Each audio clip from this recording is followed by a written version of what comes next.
Hi friends, ఈరోజు మనం general studies ముఖ్యమైన 10,000 బిట్స్లో భాగంగా పార్ట్ 9 వీడియో అండి. చాలా ముఖ్యమైనటువంటి వీడియో ఇది.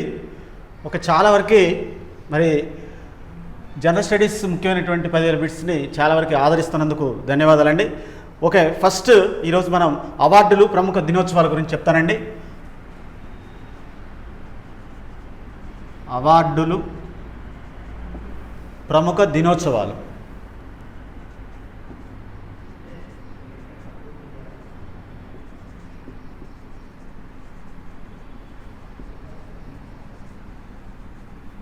అవార్డులు, ప్రముఖ దినోత్సవాల మీద చాలా ఎగ్జామ్స్లో క్వశ్చన్స్ రావడం జరుగుతుందండి.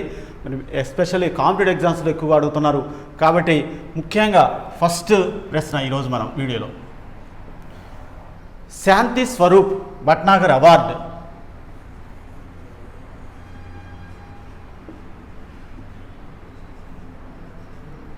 శాంతి స్వరూప్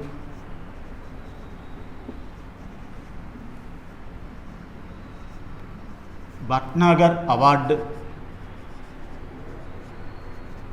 శాంతి స్వరూప్ భట్నాగర్ అవార్డు ఏ రంగంలో కృషి చేసిన వారికి ఇస్తారు? కృషి చేసిన వారికి ఇస్తారు. మోస్ట్ ఇంపార్టెంట్ బిట్ అండి ఇది. ఆల్రెడీ కాంపిటేటివ్లో వచ్చింది ఒకసారి. కాంపిటేటివ్ ఎగ్జామ్స్లో ఆల్రెడీ అడిగారు ఇది. శాంతి స్వరూప్ భట్నాగర్ అవార్డు ఏ రంగంలో కృషి చేసిన వారికి ఇస్తారు అనేటువంటి ప్రశ్న రావటం జరిగిందండి. మరి దీనికి సమాధానం వచ్చేసి సైన్స్ అండ్ టెక్నాలజీ రంగం. సైన్స్ అండ్ టెక్నాలజీ రంగం అండి. మోస్ట్ ఇంపార్టెంట్ ప్రశ్న ఇది. శాంతి స్వరూప్ భట్నాగర్ అవార్డు ఏ రంగంలో కృషి చేసిన వారికి ఇస్తారు? సైన్స్ అండ్ టెక్నాలజీ రంగంలో కృషి చేసిన వారికి శాంతి స్వరూప్ భట్నాగర్ అవార్డు ఇస్తారండి. శాంతి స్వరూప్ భట్నాగర్ అవార్డు ఏ రంగంలో కృషి చేసిన వారికి ఇస్తారు? సైన్స్ అండ్ టెక్నాలజీ రంగంలో కృషి చేసినటువంటి వ్యక్తులకు ఈ యొక్క శాంతి స్వరూప్ భట్నాగర్ అవార్డు ఇస్తారండి. నెక్స్ట్ రెండో ప్రశ్న కూడా మోస్ట్ ఇంపార్టెంట్ బిట్ ఇది.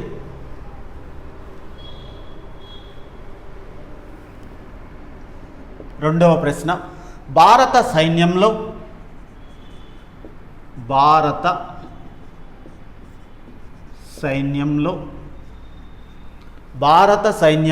విశిష్ట సేవలకు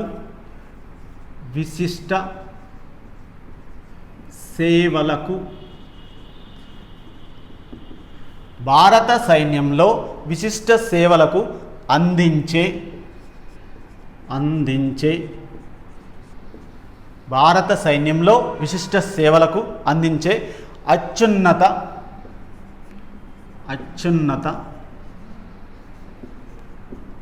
శౌర్య పురస్కారం ఏది? శౌర్య పురస్కారం ఏది? మోస్ట్ ఇంపార్టెంట్ ప్రశ్న అండి. భారత సైన్యంలో విశిష్ట సేవలకు అందించే అత్యున్నత శౌర్య పురస్కారం ఏది? వీరులకు ఇచ్చేటువంటి, మరి సైన్యంలో పనిచేసినటువంటి వారికి ఇచ్చేటువంటి అత్యున్నత శౌర్య పురస్కారం ఏది అనేటువంటి ప్రశ్న రావడం జరిగింది ఫ్రెండ్స్. దీనికి సమాధానం పరమవీర చక్ర.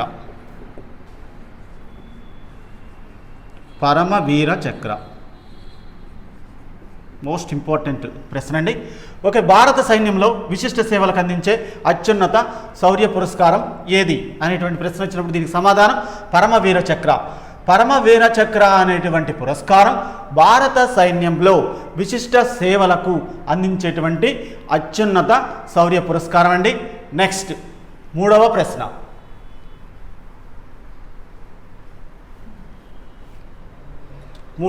కూడా మోస్ట్ ఇంపార్టెంట్ అండి. మరణానంతరం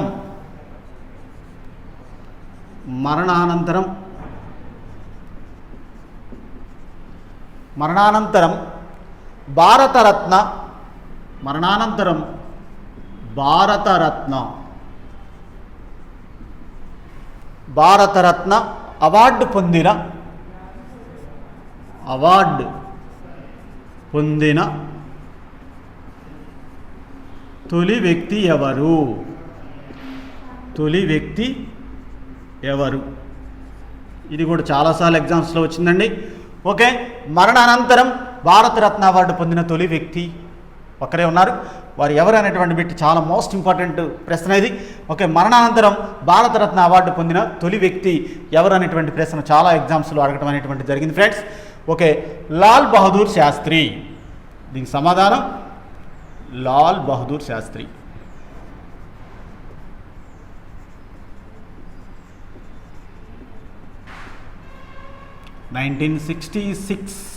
లో ఇచ్చారు. ఓకే, లాల్ బహదూర్ శాస్త్రి గారికి భారతరత్న పురస్కారం అనేటువంటిది మరి ఇవ్వటం అనేటువంటిది జరిగింది. అయితే ఇక్కడ కీలకమైనటువంటి ఇది ఏంటంటే మరణానంతరం పొందినటువంటి తొలి వ్యక్తి అండి. మోస్ట్ ఇంపార్టెంట్ పెట్టింది మరణానంతరం భారతరత్న అవార్డు పొందిన తొలి వ్యక్తి ఎవరు అనేటువంటి ప్రశ్న వచ్చినప్పుడు దీనికి సమాధానం లాల్ బహదూర్ శాస్త్రి 1966లో ఇచ్చారు. ఓకే, మరి మరణానంతరం భారతరత్న అవార్డు పొందిన తొలి వ్యక్తి ఎవరు అనేటువంటి బిట్ వచ్చినప్పుడు లాల్ బహదూర్ శాస్త్రి 66 సంవత్సరంలో ఇతను మరి పొందడం అనేటువంటిది మరణానంతరం పొందడం అనేటువంటిది జరిగింది అనేటువంటిది గుర్తుపెట్టుకోవాలండి. మరణానంతరం భారతరత్న అవార్డు పొందిన తొలి వ్యక్తి ఎవరు? లాల్ బహదూర్ శాస్త్రి. వీరు మన ప్రధానమంత్రిగా పనిచేయడం అనేటువంటిది జరిగింది ఫ్రెండ్స్. ఓకే, నెక్స్ట్ 4వ ప్రశ్న.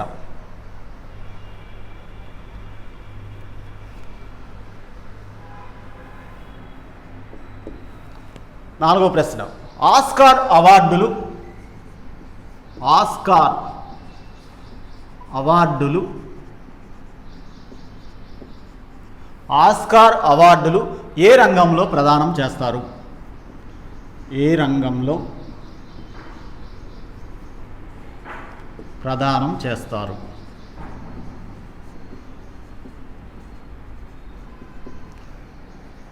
ఇది ఈజీ ప్రశ్న అండి. Easy question. ఇది చాలా తేలికైనటువంటి ప్రశ్న అయినప్పటికీ కూడా దీన్ని తీసివేయాల్సినటువంటి అవసరం లేదు. ఎందుకంటే ఎన్టీపీసీ ఎగ్జామ్స్ కావచ్చు, ఆర్ఆర్బీ ఎగ్జామ్స్ కావచ్చు, ఐబీపీఎస్ ఎగ్జామ్స్ కావచ్చు, చాలా రకాలైనటువంటి ఎగ్జామ్స్లో ఈజీ క్వశ్చన్స్ అడుగుతున్నారు.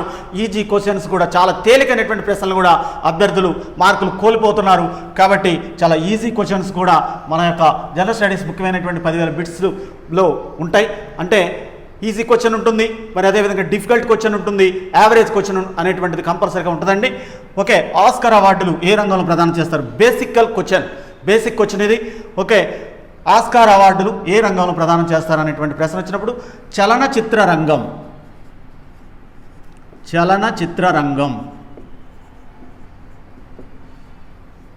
సినిమా రంగం.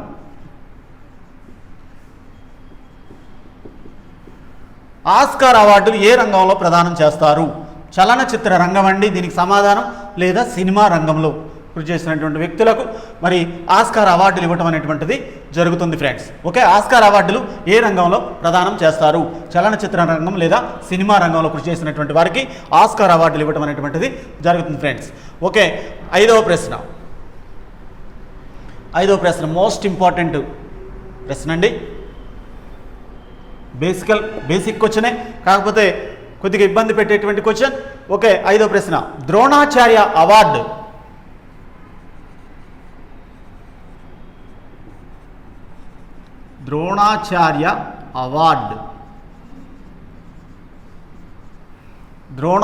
అవార్డు ఏ రంగంలో ఇస్తారు?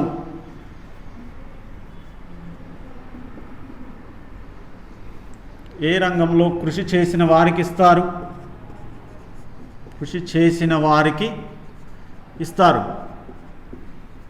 Most important basic question. Okay, Dronacharya award ఏ రంగంలో కృషి చేసిన వారికి ఇస్తారు? ఓకే, క్రీడాకారులకు ఇవ్వరు. క్రీడా శిక్షణ ఇచ్చేటువంటి గురువులకు మాత్రమే ద్రోణాచార్య అవార్డు అనేటువంటిది ఇస్తారు. ఎందుకంటే ద్రోణాచార్యులు వారు మరి గురువు గారు, కాబట్టి వారి పేరు మీదుగా మరి ఇవ్వటం అనేటువంటిది జరుగుతుంది. ద్రోణాచార్య అవార్డు మరి ఏ రంగంలో కృషి చేసిన వారికి ఇస్తారనేటువంటి ప్రశ్న వచ్చినప్పుడు దీనికి సమాధానం క్రీడా శిక్షణ.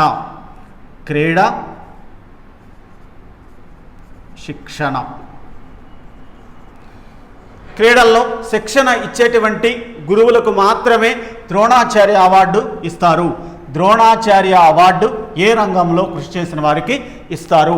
క్రీడా శిక్షణలో కృషి చేసినటువంటి వారికి గురువులకు మాత్రమే ఇచ్చేటువంటి అవార్డు ఏదైనా ఉందంటే ద్రోణాచార్య అవార్డు. ఓకే, 6వ ప్రశ్న మోస్ట్ ఇంపార్టెంట్ బిట్ ఇది, ఆరోది. ఓకే, ఆరో ప్రశ్న వచ్చేసి రామన్ మ్యాగ్సెసే.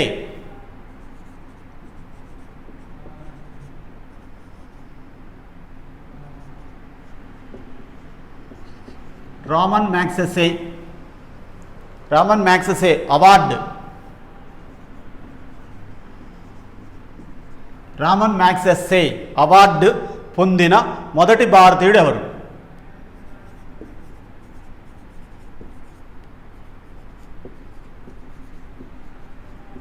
మొదటి భారతీయుడు ఎవరు?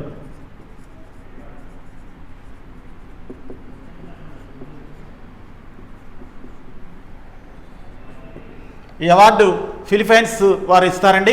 ఓకే, రామన్ మ్యాగ్సెసే అవార్డు పొందిన మొదటి భారతీయుడు ఎవరనేటువంటి బిట్ మోస్ట్ ఇంపార్టెంట్ బిట్ అండి. ఓకే, రామన్ మ్యాగ్సెసే అవార్డు పొందినటువంటి మొదటి భారతీయుడు ఎవరంటే చాలా వరకు భూదాన ఉద్యమంలో మరి కృషి చేసినటువంటి మొట్టమొదటి వ్యక్తి, అదేవిధంగా అసలు భూమిని సేకరించి పేదలకు పంచిపెట్టినటువంటి వారిలో అగ్రగణ్యులు ఉన్నారు. వారు ఎవరన్నా ఉన్నారంటే సత్యాగ్రహం కూడా చేయటం అనేటువంటి జరిగింది. వీరు మరి మొట్టమొదటిసారిగా సత్యాగ్రహం అనేటువంటి దాన్ని కూడా మరి ఆచరించి మరి దాని యొక్క విలువను చాటినటువంటి ఏకైక వ్యక్తి వినోబా భావే. మోస్ట్ ఇంపార్టెంట్ ప్రశ్న ఇది. వినోబా భావే రామన్ మ్యాగ్సెసే అవార్డు పొందిన మొదటి భారతీయుడు ఎవరు? రామన్ మ్యాగ్సెసే అవార్డు పొందినటువంటి మొదటి భారతీయుడు ఎవరు అనేటువంటి ప్రశ్న వచ్చినప్పుడు ఆచార్య వినోబా భావే. ఓకే, వినోబా భావే అనేటువంటిది దీని యొక్క సమాధానం అండి. ఓకే, ఆచార్య వినోబా భావేకి రామన్ మ్యాగ్సెసే అవార్డు పొందడం అనేటువంటిది జరిగింది. వీరు భారతీయులు. ఓకే, నెక్స్ట్ 7వ ప్రశ్న.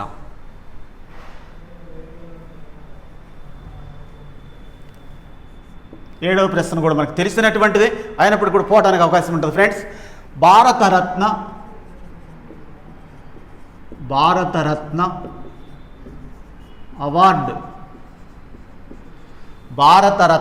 అవార్డు పొందిన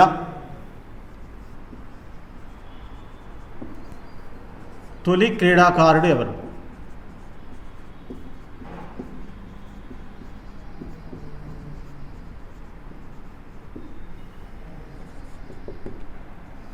ఓకే, భారతరత్న అవార్డు పొందినటువంటి వారిలో ఒకే ఒక్కరు ఉన్నారు. వారు కూడా ఎవరంటే సచిన్ టెండూల్కర్ అండి, క్రికెటర్ సచిన్ టెండూల్కర్. ఈ సచిన్ టెండూల్కర్ అద్భుతమైనటువంటి బ్యాట్స్మెన్. ఓకే, ఆల్రౌండర్ అనుకోండి, ఆల్రౌండర్ ఇతను.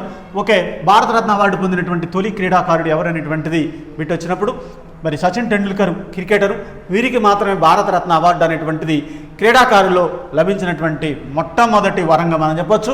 ఓకే, భారతరత్న అవార్డు పొందినటువంటి తొలి క్రీడాకారుడు ఎవరంటే సచిన్ టెండూల్కర్. ఓకే, నెక్స్ట్ 8వ ప్రశ్న. 8వ ప్రశ్న కూడా మోస్ట్ ఇంపార్టెంట్ అండి. 8th question. సివి రామన్కు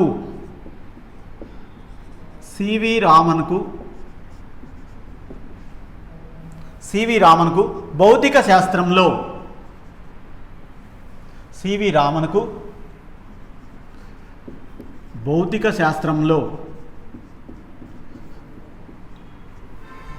శాస్త్రంలో ముఖ్యంగా భౌతిక శాస్త్రం మీద కృషి చేసినటువంటి వ్యక్తి ఇతను.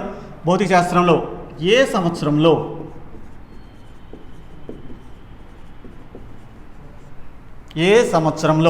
నోబెల్ బహుమతి లభించింది?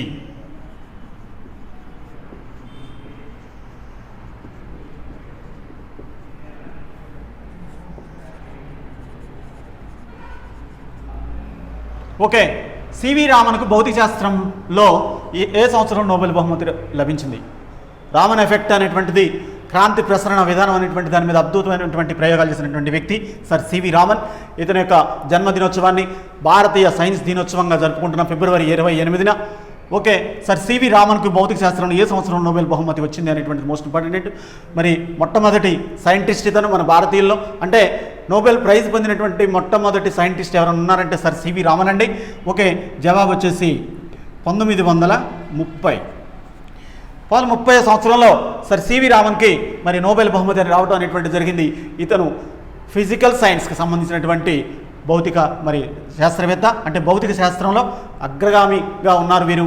కాబట్టి సర్ సివి రామన్కు భౌతిక శాస్త్రంలో ఏ సంవత్సరం నోబెల్ బహుమతి లభించిందనేటువంటి సంవత్సరం వచ్చినప్పుడు ఇయర్ అడిగినప్పుడు కంపల్సరీగా ఆ సంవత్సరం ఏంటంటే 1930 అండి. 30 సంవత్సరంలో సర్ సివి రామన్కు భౌతిక శాస్త్రంలో నోబెల్ ప్రైజ్ రావడం అనేటువంటిది జరిగింది ఫ్రెండ్స్.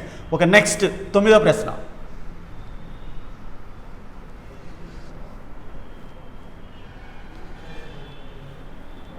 9వ ప్రశ్న కూడా మోస్ట్ ఇంపార్టెంట్ అండి. జ్ఞానపీఠ అవార్డు పొందిన తొలి కవి. జ్ఞానపీఠ్ అవార్డు పొందిన తొలి కవి ఎవరు? జ్ఞానపీఠ అవార్డు అనేటువంటిది సాహిత్యం ఇస్తారు. ఓకే, జ్ఞానపీఠ అవార్డు అనేటువంటిది ఒక గ్రంథానికి ఇవ్వటం అనేటువంటి అద్భుతమైనటువంటి గ్రంథాలకు ఇవ్వటం అనేటువంటిది జరిగిందండి. మరి జ్ఞానపీఠ అవార్డు భాషల్లో ఇస్తుంటారు, భాషా సాహిత్యాల్లో ఇచ్చేటువంటి అవార్డు ఏదైనా ఉందంటే జ్ఞానపీఠ అవార్డు అది. జ్ఞానపీఠ అవార్డు పొందినటువంటి తొలి కవి ఎవరు అనేటువంటి ప్రశ్న రావడానికి అవకాశం ఉంది. శంకర్ కురూప్. శంకర్ కురూప్. ఓకే, జ్ఞానపీఠ అవార్డు పొందినటువంటి తొలి కవి ఎవరు అనేటువంటి ప్రశ్న వచ్చినప్పుడు శంకర్ కురూప్ దీని యొక్క సమాధానం. నెక్స్ట్ 10వ ప్రశ్న మోస్ట్ ఇంపార్టెంట్. 10వ ప్రశ్న మోస్ట్ ఇంపార్టెంట్ అండి. ముఖ్యంగా భారతీయులే కాకుండా భారతీయేతర వ్యక్తి కూడా భారతరత్న పురస్కారం పొందడం అనేటువంటి జరిగింది. మోస్ట్ ఇంపార్టెంట్ బిట్ ఇది. భారతరత్న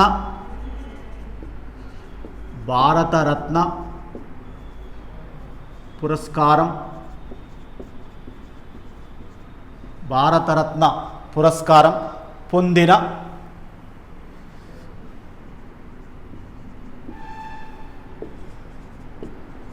తొలి భారతీయేతర వ్యక్తి విదేశీ వ్యక్తి ఎవరు అనేటువంటి ప్రశ్న వస్తుంది. ఓకే, భారతరత్న పురస్కారం పొందినటువంటి తొలి విదేశీయులు ఎవరు అనేటువంటి ప్రశ్న వచ్చినా, లేకపోతే భారతరత్న పురస్కారం పొందిన తొలి భారతీయేతర వ్యక్తి ఎవరు అనేటువంటి ప్రశ్న వచ్చినా దీనికి సమాధానం ఒకటేనండి. ఖాన్ అబ్దుల్ గఫూర్ ఖాన్ అనేటువంటి వారికి అవార్డు రావడం అనేటువంటి జరిగింది.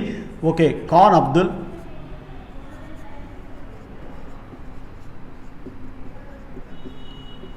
గఫూర్ ఖాన్ అనేటువంటి వారికి భారతరత్న పురస్కారం మరి రావడం అనేటువంటి జరిగింది. తొలి విదేశీయులు ఎవరు అనేటువంటి ప్రశ్న వచ్చినప్పుడు ఖాన్ అబ్దుల్ గఫూర్ ఖాన్కి మరి ఈ యొక్క భారతరత్న పురస్కారం ఇవ్వడం అనేటువంటి జరిగింది. భారతరత్న పురస్కారం పొందిన తొలి భారతీయేతర వ్యక్తి ఎవరు? ఖాన్ అబ్దుల్ గఫూర్ ఖాన్. ఓకే, నెక్స్ట్ 11వ ప్రశ్న. ఇది కూడా చాలా ముఖ్యమైనటువంటి ప్రశ్న అండి. ఓకే, భారతరత్న పురస్కారం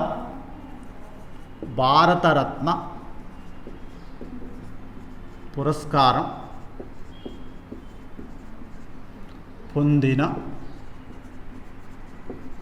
తొలి మహిళ ఎవరు?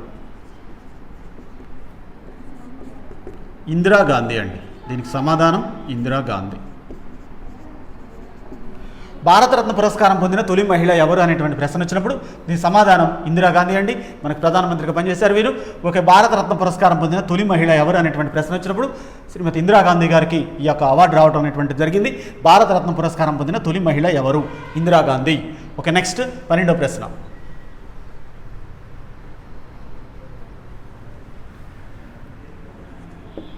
ఓకే, 12వ ప్రశ్న కూడా మోస్ట్ ఇంపార్టెంట్ అండి. చర్చిల్ బ్రిటన్కు సంబంధించినటువంటి వారు వీరు. చర్చిల్కు నోబెల్ బహుమతి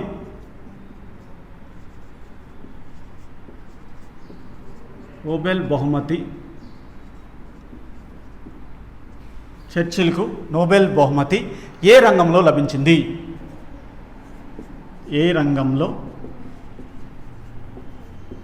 లభించింది? మోస్ట్ ఇంపార్టెంట్ బిట్ ఇది.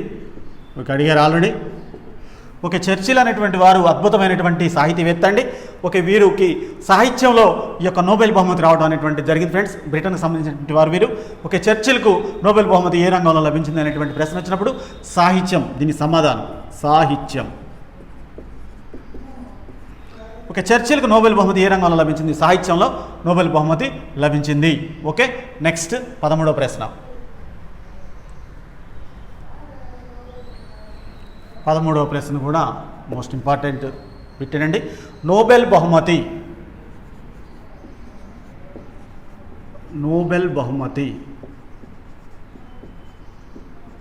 పొందిన తొలి భారతీయుడు ఎవరు? నోబెల్ బహుమతి పొందినటువంటి తొలి భారతీయుడు ఎవరు అనేటువంటి ప్రశ్న వచ్చినప్పుడు దీని యొక్క సమాధానం రవీంద్రనాథ్ ఠాగూర్ అండి. రవీంద్రనాథ్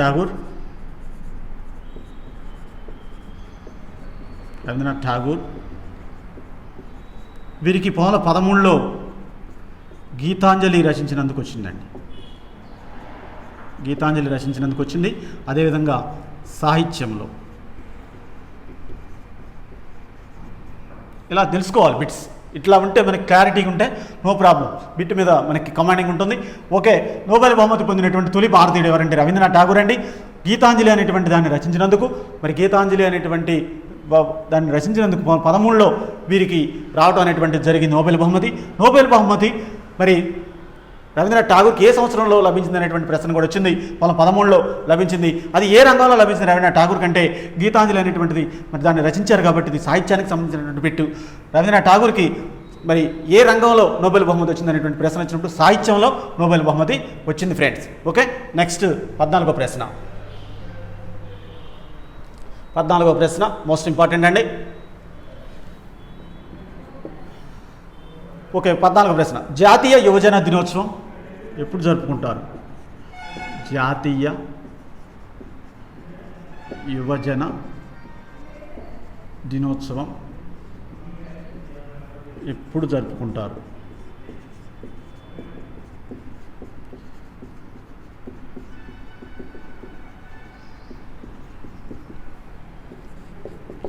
జాతీయ యువజన దినోత్సవం ఎప్పుడు జరుపుకుంటారు అనేటువంటి ప్రశ్న వచ్చినప్పుడు దీనికి సమాధానం జనవరి 12 అండి. జనవరి 12 స్వామి వివేకానంద జన్మదినోత్సవం. స్వామి వివేకానంద పుట్టినటువంటి రోజునే మరి జాతీయ యువజన దినోత్సవంగా జరుపుకుంటారండి. మోస్ట్ ఇంపార్టెంట్ బిట్ ఇది. ఓకే, స్వామి వివేకానంద జన్మదినోత్సవం అనేటువంటిది కూడా గుర్తుపెట్టుకోవాలి.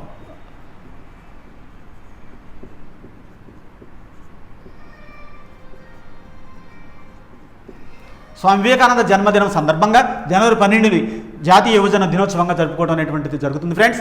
మోస్ట్ ఇంపార్టెంట్ బిట్ ఇది. ఆల్రెడీ చాలా ఎగ్జామ్స్లో వచ్చింది. జాతీయ యువజన దినోత్సవం ఎప్పుడు జరుపుకుంటారు? జనవరి 12న స్వామి వివేకానంద జన్మదినోత్సవం సందర్భంగా ఆ యొక్క వారి జన్మదినాన్ని గుర్తుపెట్టుకోవడం కోసం భారతీయులు జాతీయ యువజన దినోత్సవం జనవరి 12న జరుపుకుంటున్నారు. ఓకే, నెక్స్ట్ 15వ ప్రశ్న.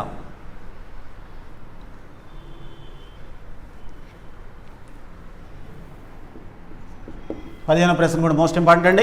అంతర్జాతీయ యువజన దినోత్సవం ఎప్పుడు జరుపుకుంటారు?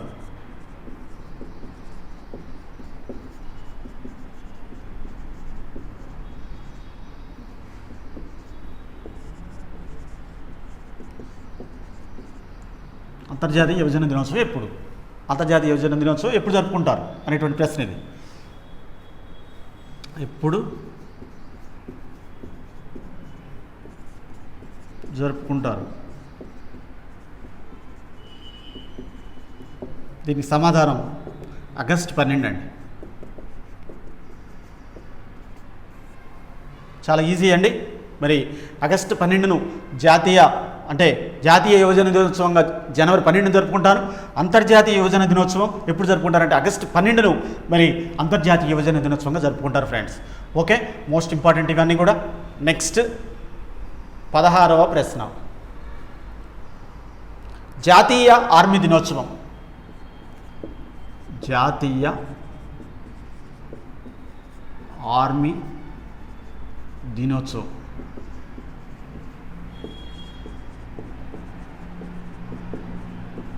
ఎప్పుడు? జాతీయ ఆర్మీ దినోత్సవం ఎప్పుడు అనేటువంటి ప్రశ్న వచ్చినప్పుడు మోస్ట్ ఇంపార్టెంట్ ఇది. మరి చాలా వరకు ఆర్మీ దినోత్సవం అనేటువంటిది స్పెషల్గా ఒకటి ఉందండి. జనవరి 15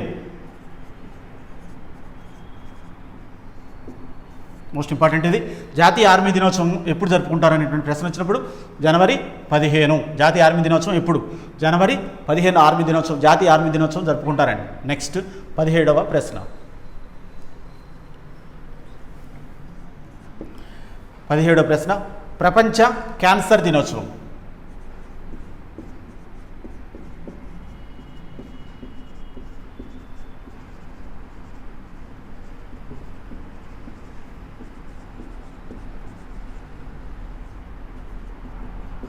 ప్రపంచ క్యాన్సర్ దినోత్సవం ఎప్పుడు అనేటువంటి ప్రశ్న వచ్చినప్పుడు దీనికి సమాధానం ఫిబ్రవరి 4.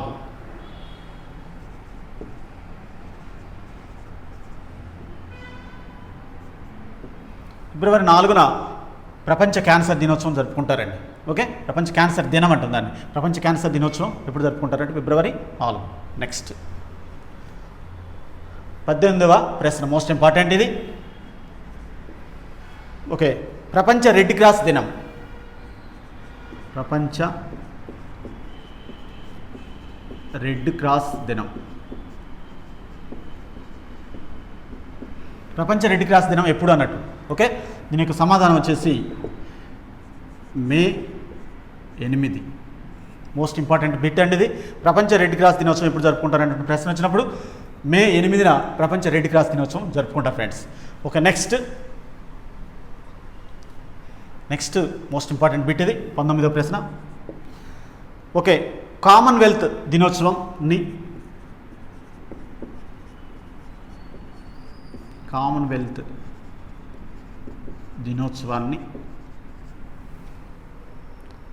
సభ్య దేశాలు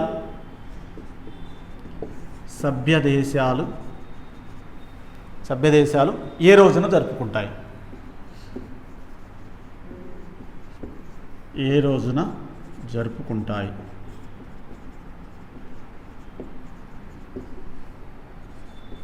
కామన్వెల్త్ సభ్య దేశాలు ఉన్నాయండి కొన్ని. మరి అవి ఏ రోజున మరి కామన్వెల్త్ దినోత్సవాన్ని జరుపుకుంటాయి అనేటువంటి ప్రశ్న రావడం జరిగింది అంతకుముందు. ఓకే, మే 24 అండి. దీనికి సమాధానం మే 24. మోస్ట్ ఇంపార్టెంట్ ఇది. మే 24 కామన్వెల్త్ దినోత్సవంగా జరుపుకుంటారండి. ఓకే, కామన్వెల్త్ దినోత్సవాన్ని సభ్య దేశాలు ఏ రోజున జరుపుకుంటాయి? మే 24న కామన్వెల్త్ దినోత్సవాన్ని జరుపుకుంటారు ఫ్రెండ్స్. ఓకే, నెక్స్ట్ 20వ ప్రశ్న.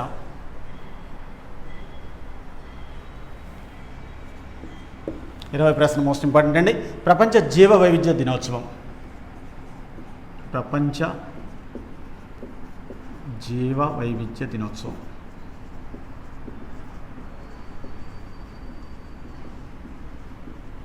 ఎప్పుడు జరుపుకుంటారు అనేటువంటి ప్రశ్న వచ్చినప్పుడు ప్రపంచ జీవ వైవిధ్య దినోత్సవం మే 22 అండి.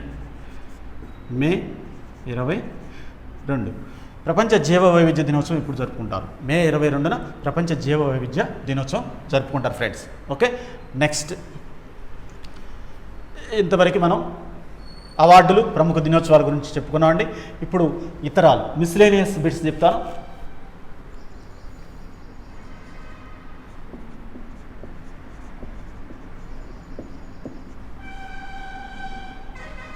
ఓకే, 21వ ప్రశ్న ఈ వీడియోలో మంది. మోస్ట్ ఇంపార్టెంట్ బిట్ అండి. కంబం చెరువు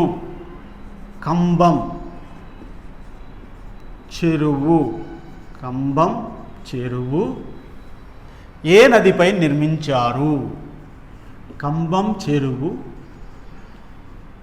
ఏ నదిపై నిర్మించారు? మోస్ట్ ఇంపార్టెంట్ బిట్ అండి ఇది. దీనికి సమాధానం గుండ్లకమ్మ నది.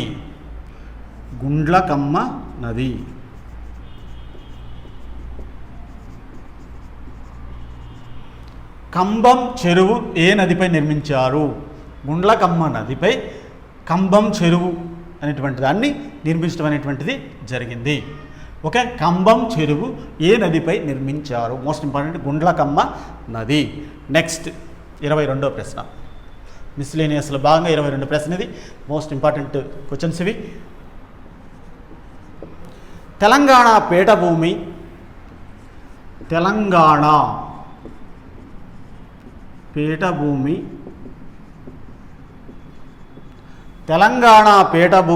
సముద్ర మట్టానికి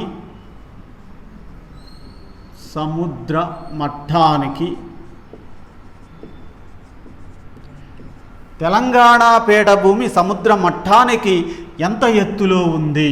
మోస్ట్ ఇంపార్టెంట్ బిట్ అండి ఇది. ఎంత ఎత్తులో ఉంది? ఎంత ఎత్తులో ఉంది అనేటువంటి ప్రశ్న వచ్చేటువంటి అవకాశం ఉంది. దీనికి సమాధానం 536 మీటర్లు, 536 మీటర్స్. ఓకే, తెలంగాణ పీఠభూమి సముద్ర మట్టానికి ఎంత ఎత్తులో ఉంది అనేటువంటి ప్రశ్న రావడానికి అవకాశం ఉంది. 536 మీటర్లు అండి. ఓకే, తెలంగాణ పీఠభూమి సముద్ర మట్టానికి ఎంత ఎత్తులో ఉంది? 536 మీటర్లు. నెక్స్ట్ 23వ ప్రశ్న.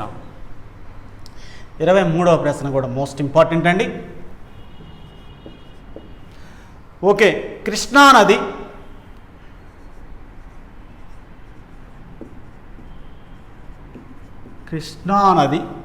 తెలంగాణలో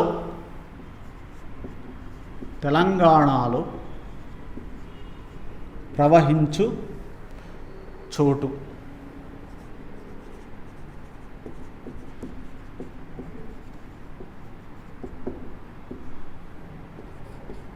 కృష్ణా తెలంగాణలో ప్రవహించే చోటు అనేటువంటి ప్రశ్న రావడానికి అవకాశం ఉంది. తంగడి, మక్తల్ వద్ద, మహబూబ్నగర్ జిల్లా అండి ఇది.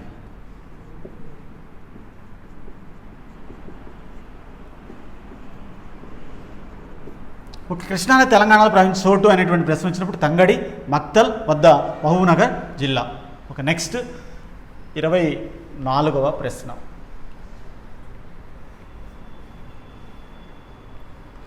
మోస్ట్ ఇంపార్టెంట్ ఇది 24వది. బ్రిటిష్ వారు బెంగాల్లో స్థిరపడేందుకు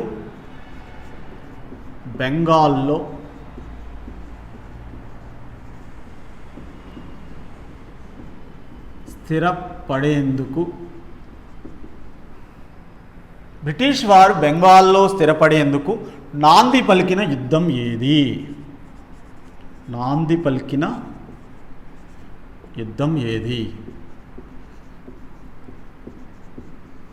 మోస్ట్ ఇంపార్టెంట్ బిట్ అనేది సివిల్ సర్వీసెస్లో అడిగారు ఇది. బ్రిటిష్ వారు బెంగాల్లో స్థిరపడేందుకు నాంది పలికినటువంటి యుద్ధం ఏది అనేటువంటి ప్రశ్న రావడం జరిగింది. ప్లాసీ యుద్ధం. ఈజీ బిట్టే, కానీ దీనికి చాలా ప్రాధాన్యత ఉంది. ఓకే, ప్లాసీ యుద్ధం, బక్సార్ యుద్ధం అనేటువంటి రెండు జరిగినాయి.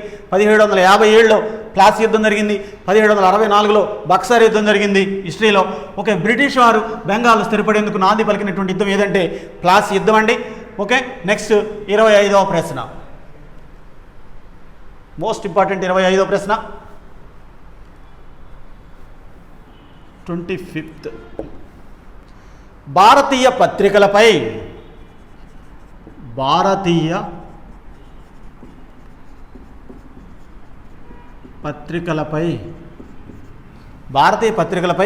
ఆంక్షలను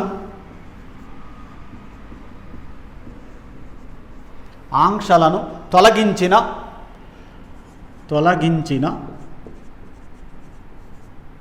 బ్రిటిష్ గవర్నర్ జనరల్ ఎవరు?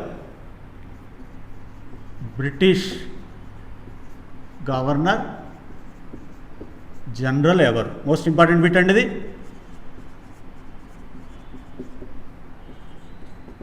ఓకే, భారతీయ పత్రికలపై ఆంక్షలను తొలగించినటువంటి బ్రిటిష్ గవర్నర్ జనరల్ ఎవరు అనేటువంటి ప్రశ్న వచ్చినప్పుడు దీనికి సమాధానం చార్లెస్ మెట్కాఫ్.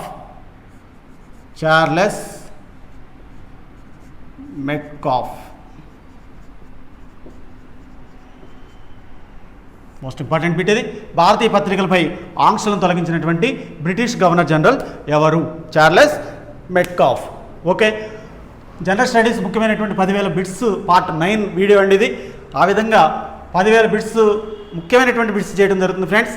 ఒక చాలా వరకు మరి మంచి బిట్స్ ఎగ్జామినేషన్స్లో వచ్చినాయి. గత పోటీ పరీక్షలో వచ్చినటువంటి బిట్స్, అదేవిధంగా రాబోయేటువంటి పోటీ పరీక్షలో వచ్చేటువంటి బిట్స్ని తయారు చేసుకొని కంటెంట్ వారీగా చెప్పడం అనేటువంటి జరుగుతుంది. కాబట్టి ముఖ్యమైనటువంటి వీడియో ఇది. ఒక జనరల్ స్టడీస్ ముఖ్యమైనటువంటి 10,000 బిట్స్ పార్ట్ 9 వీడియో ఇదండి. Thank you for watching friends.